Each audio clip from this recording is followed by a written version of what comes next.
Parliament సభ్యులు మన స్థానిక పార్లమెంటు సభ్యులు శ్రీ తంగెళ్ళ ఉదయ శ్రీనివాస్ గారు.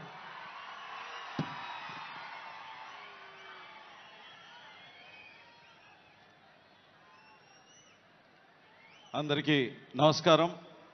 వేదిక మీద ఉన్న పెద్దలందరికీ, జనసేన పార్టీ అధ్యక్షులు పవన్ కళ్యాణ్ గారికి, అలాగే ఈ 12వ ఆవిర్భావ దినోత్సవానికి వచ్చేసిన జన సైనికులకి, వీర మహిళలకి, 2 రాష్ట్రాల నుంచి వచ్చిన కార్యకర్తలందరికీ కూడా నా హృదయపూర్వక నమస్కారాలు.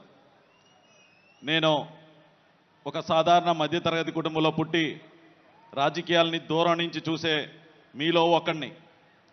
కానీ నాకు అందరికన్నా ఎక్కువ ఒక అరుదైన అవకాశాన్ని ఇచ్చి పార్లమెంట్లో మొట్టమొదటి జనసేన అభ్యర్థిగా నేను ప్రమాణం స్వీకారం చేసినందుకు చాలా గర్వపడుతున్నాను. ఇలాంటి అవకాశం ఇచ్చిన పవన్ కళ్యాణ్ గారికి నమస్కరిస్తున్నాను సార్.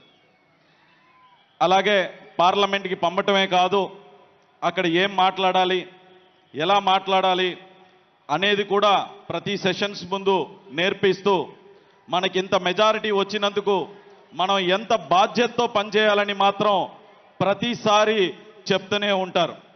అలాగే గత ప్రభుత్వంలో జల్ జీవన్ మిషన్ని మొత్తం అంతా 16,000 కోట్లు కేటాయిస్తే అందులో 2,000 కోట్లు మాత్రమే అలా ఇలా వాడి వదిలేస్తే దాన్ని మన అధినేత పవన్ కళ్యాణ్ గారు స్వయాన ఆయనే బయలుదేరి వచ్చి నరేంద్ర మోడీ గారిని అడిగి జలశక్తి మంత్రిని కూడా కలిసి, సార్ ఈ స్కీమ్ని, అయిపోతున్న స్కీమ్ని ఎక్స్టెండ్ చేయండి అని చెప్పి, మన వల్ల, పవన్ కళ్యాణ్ గారి వల్ల, మన డిప్యూటీ సీఎం గారి వల్ల దేశం అంతా స్కీమ్ని ఎక్స్టెండ్ చేసి నరేంద్ర మోడీ గారు రాష్ట్రానికి కాదు దేశానికి అందరికీ కూడా ఎక్స్టెండ్ చేస్తున్నాను అని చెప్పి మన వల్ల దేశం అంతా కూడా లబ్ధి పొందేలాగా ఆయన చేశారు.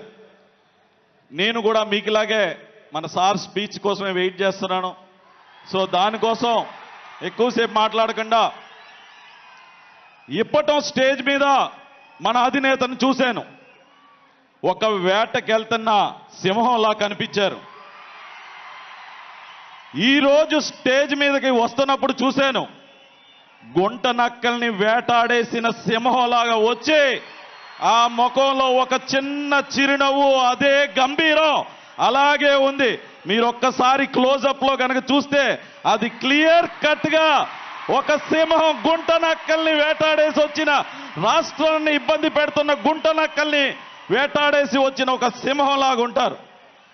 సార్ ఎప్పుడూ కూడా మీ వెంటే ఉంటాం, మీరు చెప్పిందే చేస్తాం, మీరు అప్పచెప్పిన బాధ్యతల్ని తప్పక పాటిస్తూ ఈ అవకాశాన్ని ఇచ్చిన మీకు హృదయపూర్వక నమస్కారాలు చెప్తూ సెలవు తీసుకుంటున్నాను. ధన్యవాదాలు.